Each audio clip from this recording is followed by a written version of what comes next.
এইটো হৈছে এটা ট্ৰেডিশনাল খুন্দনা দেখিছেনে বাৰু খুন্দনাটো এইটো ঢেকিটোৰ দৰে খুবলি কটা মোক এজনে গিফ্ট দিছিলে খুন্দনাটো আৰু এয়া মই বনাইছো চিকেন গুমধানৰ সৈতে গুমধানটো কোমল গুমধানটো লৈছো আহকচোন তেতিয়া হলে মোৰ চেনেলৰ নতুন এটা ভিডিঅলৈ আপোনালোকক স্বাগতম জনাইছো এয়া মই গুমধান আৰু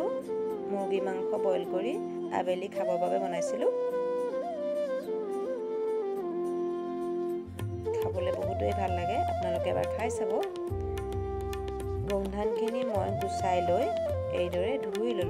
লৈ মই এতিয়া এখিনি বইল কৰি লম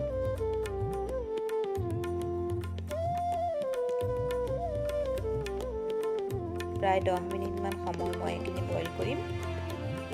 বইল কৰি হলে মই এটা পাত্ৰত পানী উতলাই ললো উতলাই লৈ ইয়াতে মাংস কেটুকুৰা দি দিম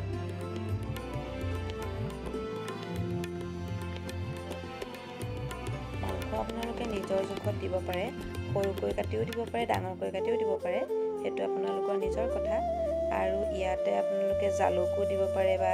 বিভিন্ন মছলাও দিব পাৰে মই নিমখ দিলো আৰু একোৱে নাই দিয়া আৰু তাতে সিজাই লোৱা গুমধানখিনি দি দিলো গুমধানখিনি মোৰ কুমলীয়া হৈছিলে আৰু মই এফালে নহৰু আদা আৰু জলকীয়া খুন্দি লম জালুক দিলেও ভাল হয় মই পাহৰি গলো আসলতে জালুক দিবলে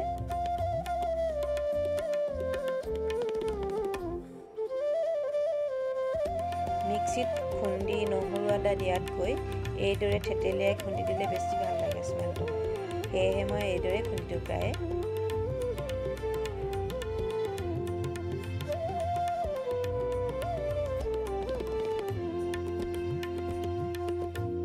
খুন্দনাটো ইউজ কৰিবলৈ বৰ ভাল মানে শব্দও নহয় লৰচৰ কৰিও নাথাকে এয়া মই এতিয়া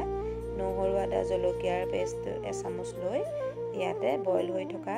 মাংসখিনি আৰু গুমধানখিনিৰ লগত দি দিলো মাংসটো আৰু সিজাটো আপোনালোকে বুজি পাবই কেতিয়া সিজে কিমান সময় লাগে হেতুটো সকলোৱে অনুমান কৰি বুজিব পাৰিবই পানীটো আপোনালোকে নিজৰ জোখত থব কিমানটো জোখত পানী তাৰমানে জলটো খাই সিমানটো জোখতে থব আৰু মই ইয়াতে এতিয়া অকণমান নেমু চেপি দিম